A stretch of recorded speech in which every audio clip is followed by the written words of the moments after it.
In the bitter winter of 1708, across the frozen plains of Eastern Europe, the most feared army in the world found itself trapped in a nightmare of its own making. The Swedish Empire, once master of the Baltic Sea and commander of Europe's finest military machine, was about to discover that nature itself could become their deadliest enemy.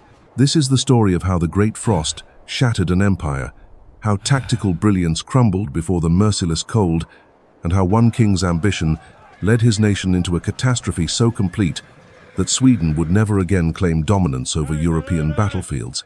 The year was 1700, and Sweden stood at the pinnacle of its power.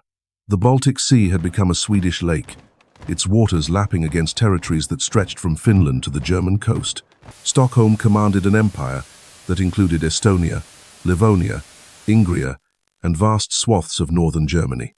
Swedish soldiers in their magnificent blue uniforms with yellow facings were the envy of European armies, equipped with the latest flintlock muskets and the revolutionary socket bayonet that allowed them to fire while their weapons remained fixed for close combat.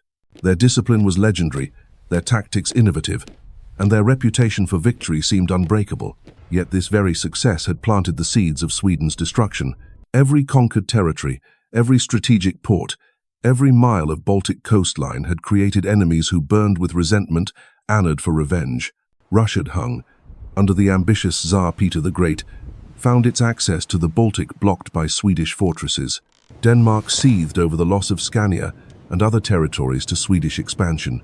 The German princes watched nervously as Swedish power grew within the Holy Roman Empire. Poland remembered when Livonia had been theirs. The web of enemies was vast, and they needed only the right moment to strike. That moment came in 1697 with the death of King Charles XI of Sweden.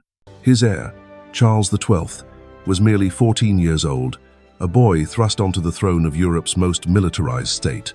To Sweden's enemies, he seemed the perfect target, a young ruler who could surely be overwhelmed before he learned to wield his inherited power. They could not have been more wrong about the character of the man they faced. The secret coalition formed in 1699 like a gathering storm. Tsar Peter of Russia, King Frederick IV of Denmark, and Augustus II of Saxony-Poland met in shadowed rooms to plan the dismemberment of the Swedish Empire. Each conspirator had his prize in mind. Frederick wanted Holstein-Gottorp, Augustus coveted Livonia and Lithuania, and Peter dreamed of Russian ships sailing freely on Baltic waters. They believed the young Swedish king would crumble under the weight of their combined assault. History would prove them catastrophically mistaken. Between January and August of 1700, the coalition struck. 3 declarations of war reached Stockholm as Sweden's enemies revealed their hand. But Charles XII was no ordinary teenage monarch. Athletic, intelligent, and possessed of an almost supernatural calm under pressure, he had been born for war. Where his enemies expected panic, they found precision. Where they anticipated chaos, they discovered a military mind that would soon become legend. The Danish campaign began Sweden's demonstration of how completely the coalition had misjudged their opponent. Charles moved with lightning speed, landing troops near Copenhagen and placing the Danish capital under siege. Trenches snaked toward the city walls, while Swedish cannons thundered day and night. King Frederick, racing back from campaigns in the south, found his kingdom on the brink of collapse.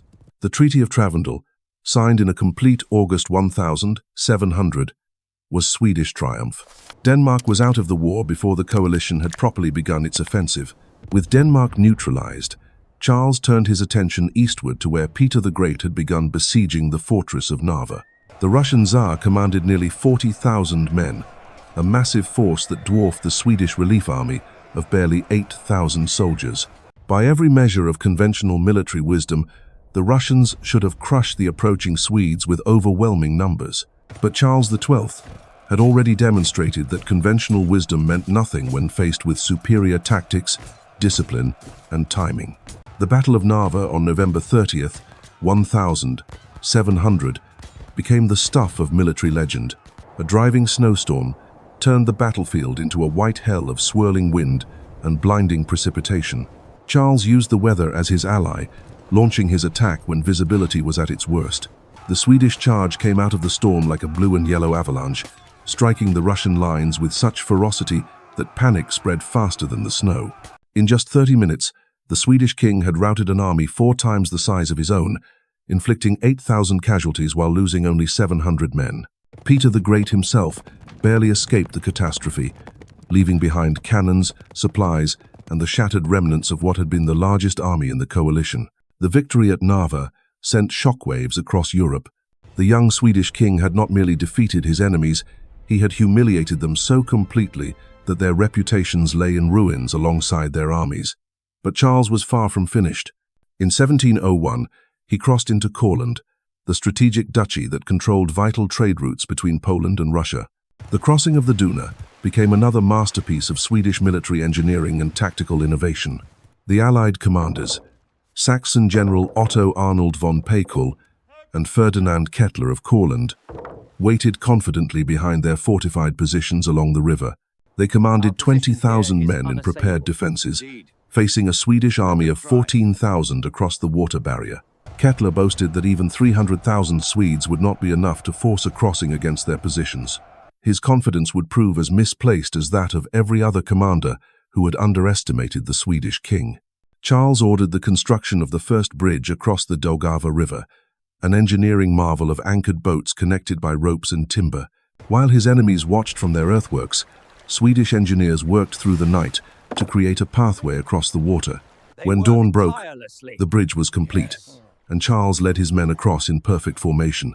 The coalition troops, so confident in their numbers and position just hours before, broke and fled as Swedish steel carved through their ranks.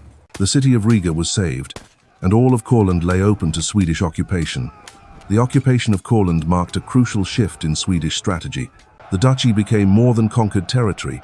It became the foundation for extended operations against the coalition. Charles established winter quarters there, secured supply lines, and created a strategic chokehold on Polish trade routes. From Courland, Swedish forces could threaten multiple fronts simultaneously while maintaining the logistics necessary for prolonged campaigning. The duchy's ports provided access for Swedish reinforcements and supplies, while its position allowed Charles to coordinate attacks on both Russian and Saxon forces. Yet even as Swedish victories mounted, a larger strategic challenge was emerging. Charles had won every battle, but the war itself was expanding beyond what any single army could control. While he crushed his enemies in direct combat, the sheer geographic scope of the conflict was beginning to strain even Sweden's remarkable military machine. The coalition members might flee from Swedish charges, but they possessed something Charles lacked: the ability to absorb massive losses and continue fighting. The stage was being set for a confrontation that would test not just Swedish military prowess, but the very limits of what one brilliant king and his magnificent army could achieve against the vast resources of the Russian Empire. The Polish campaign that followed would showcase both the heights of Charles's tactical genius and the first signs of the strategic trap that was slowly closing around Sweden.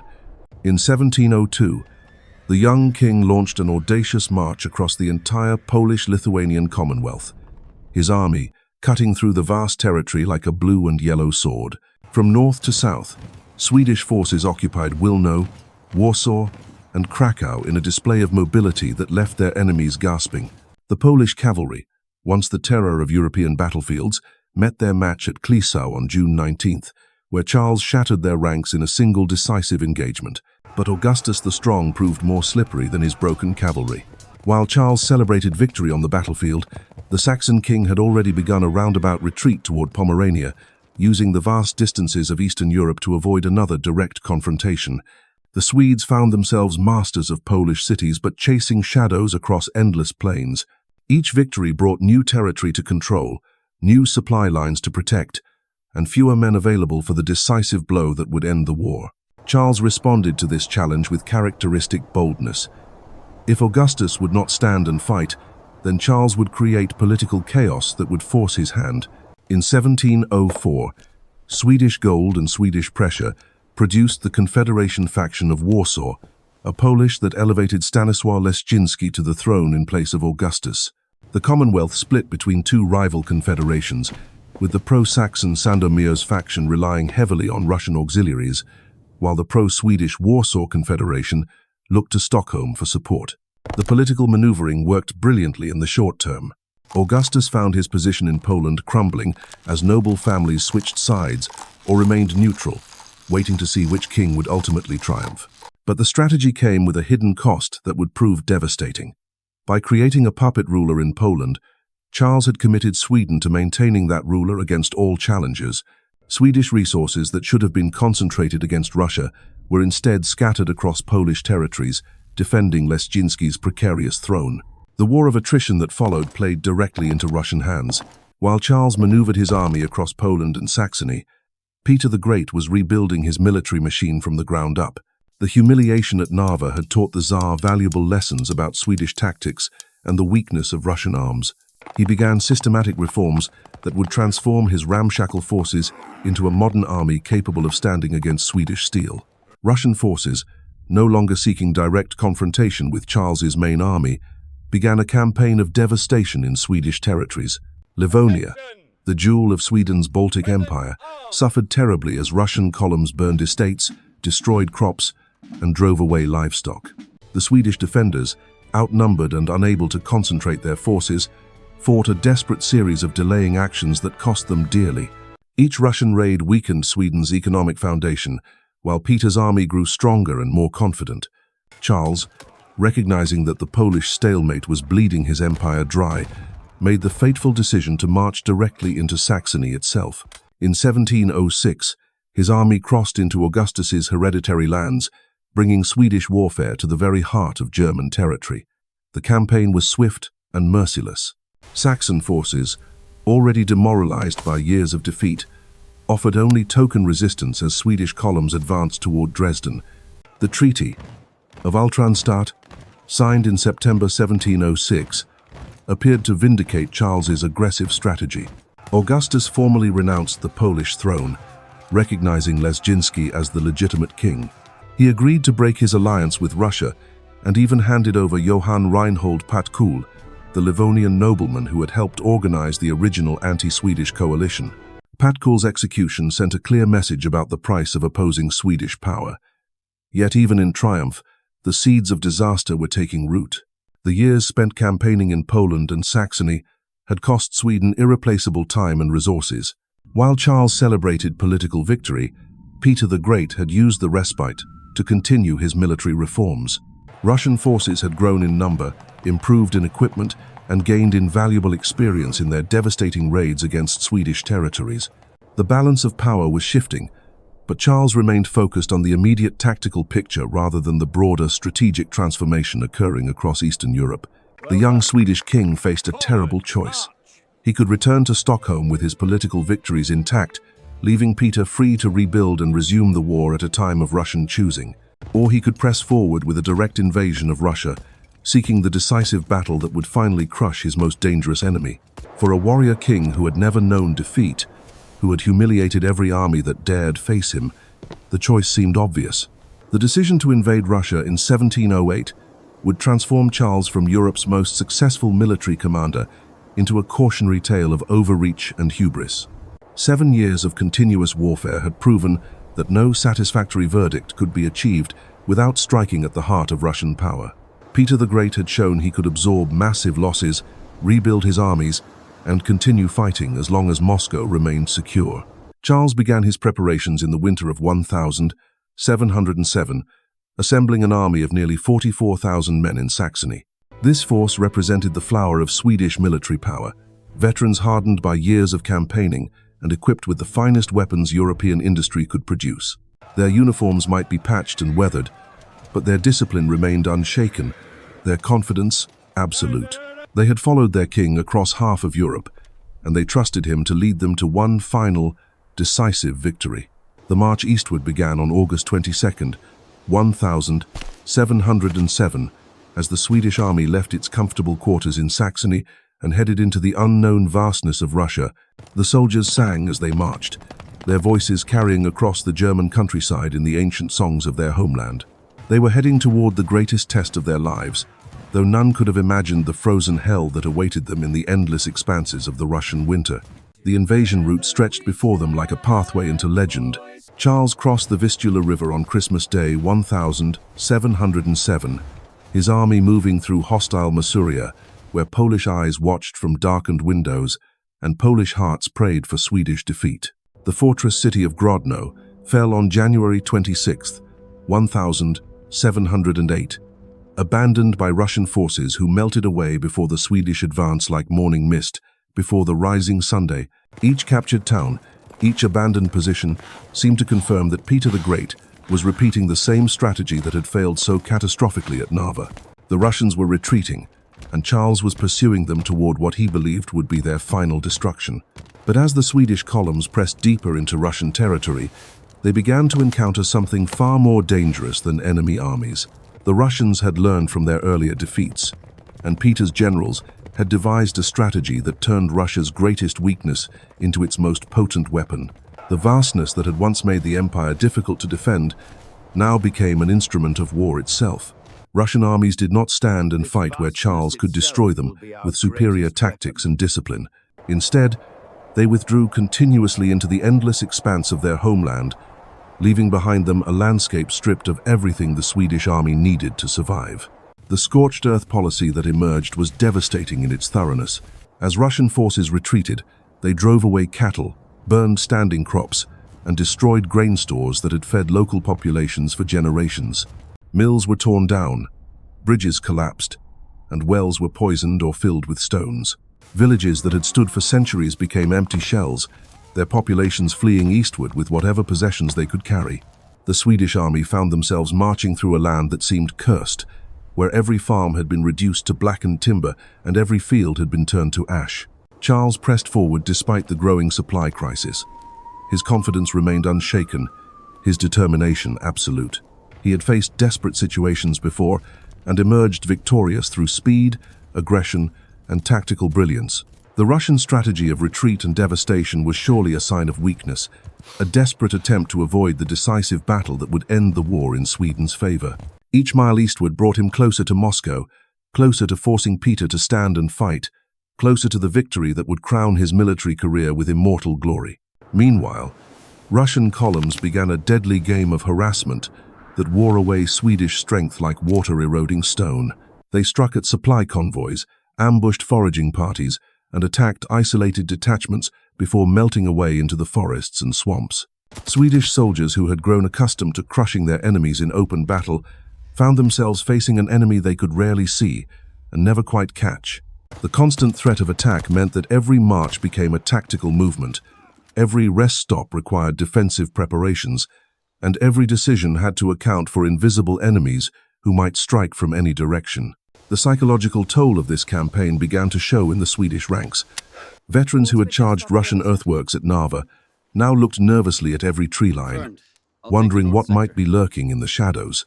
The easy victories of earlier campaigns seemed like memories from another lifetime as the army struggled through increasingly hostile territory. Supply shortages meant smaller rations, which meant less strength for the grueling marches.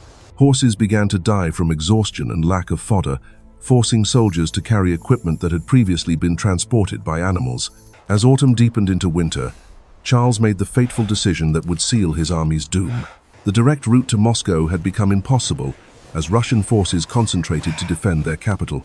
Supply lines stretched back hundreds of miles through devastated territory where every mile was contested by enemy raiders. The Swedish king needed winter quarters where his men could rest, resupply, and prepare for the final push that would bring victory in the spring. Ivan Mazepa, hetman of the Zaporizhian Cossacks, offered what seemed like salvation. His territories in Ukraine could provide the winter base that Charles desperately needed, along with the promise of Cossack warriors to reinforce the Swedish army. The alliance seemed perfect, a partnership between two leaders who shared a common enemy in Russian imperialism. Mazepa brought legitimacy to the Swedish cause and knowledge of local terrain that could prove invaluable in future campaigns. The march south toward Ukraine began in October 1708, as the first snows began to fall across the Russian landscape. Charles led his army away from the direct Moscow route and into what he believed would be friendly territory, where supplies and reinforcements awaited. The Cossack alliance promised to transform the strategic situation, providing Charles with local allies who knew the land and could fight the kind of irregular warfare that had plagued his advance. But as the Swedish army moved deeper into Ukraine, the weather began to reveal its true character. The first snows were followed by harder storms, then by cold so intense that it seemed to burn the lungs of anyone foolish enough to venture outside without proper protection. Trees cracked like musket shots in the freezing air. Rivers that had flowed for millennia became solid highways of ice, thick enough to support artillery. The very air seemed to turn solid, hanging in crystalline clouds around the breath of men and horses alike. This was no ordinary winter. Across Europe, from London to Moscow, temperatures plummeted to levels not seen in living memory. The Thames froze solid enough for markets to operate on its surface. Wine froze in cellars throughout France. Even the Mediterranean grew cold enough that snow fell on regions that had not seen winter weather in decades. Scientists would later call it the Great Frost, the coldest European winter in 5 centuries, a climatic catastrophe that struck at the worst possible moment for Charles and his army. The Swedish soldiers, veterans of Scandinavian winters, found themselves facing conditions that exceeded anything in their experience. Sentries froze to death at their posts, dying so quietly that they were found still standing at attention with ice crystals coating their uniforms. Horses collapsed and died in their tracks, their bodies becoming frozen obstacles that had to be chopped apart and moved aside so the army could continue its march. Supply wagons became trapped in snowdrifts so deep that entire teams of men were needed to dig them free. On a single night in January 1709, as the Great Frost reached its most savage intensity, over 2,000 Swedish soldiers died without a single enemy shot being fired. They simply froze to death where they lay, their blankets becoming shrouds of ice, their breath stopping in clouds that crystallized and fell like diamonds to the frozen ground. The survivors woke to find themselves surrounded by the bodies of their comrades, faces peaceful in death but turned blue-white by the killing cold. The army that had once been the terror of European battlefields was being destroyed not by Russian steel but by the merciless fury of nature itself. Charles watched his magnificent military machine crumble day by day, hour by hour, as the cold claimed victims with a ruthlessness that exceeded any human enemy. The blue and yellow uniforms that had once struck fear into the hearts of enemies now served as colorful markers in the white landscape, identifying where another Swedish soldier had fallen to the implacable advance of winter. Desperate for shelter, Swedish detachments fought savage battles for control of any structure that could provide protection from the wind. Villages became contested battlegrounds where Swedish and Russian forces killed each other for the privilege of dying indoors rather than in the open. Churches, barns, even animal shelters became precious beyond measure, worth any price in blood to secure. The few buildings that offered refuge were packed so tightly with soldiers that men slept standing up, pressed together for warmth, while others stood guard against enemies who were fighting the same battle for survival. Artillery pieces, the pride of Swedish military engineering, became useless burdens as gunpowder froze solid, and metal became so brittle that it shattered at the slightest impact. Cannons that had battered down fortress walls were abandoned in snowdrifts, their bronze barrels destined to remain buried until spring revealed the magnitude of the disaster. Muskets became clubs when the firing mechanisms froze, and even swords became dangerous to wield as metal cold enough to burn exposed flesh could injure the wielder as easily as the enemy. By spring 1709, the Swedish army that had entered Russia as conquerors had been reduced to barely 20,000 survivors. These were not the disciplined veterans who had followed their king across Europe, but hollow-eyed scarecrows dressed in rags and held together by desperation and loyalty to Charles. They had lost more men to the cold than to 7 years of continuous warfare. The Great Frost had accomplished what no enemy army had managed to achieve, breaking the back of Swedish military power and leaving Charles with a force too small to threaten anyone. Yet even in this desperate situation, the Swedish king refused to acknowledge defeat. He had come too far and sacrificed too much to turn back now. Somewhere ahead lay the fortress of Poltava, and beyond that the possibility of redemption. The cold had nearly destroyed his army, but Charles still believed that one decisive victory could restore everything he had lost. The trap that had been closing around Sweden for nearly a decade was about to spring shut, but the young king, who had never known defeat, was determined to fight until the very end. The frozen wastes of Ukraine had claimed the greatest army Europe had ever seen, but Charles XII would not surrender to fate.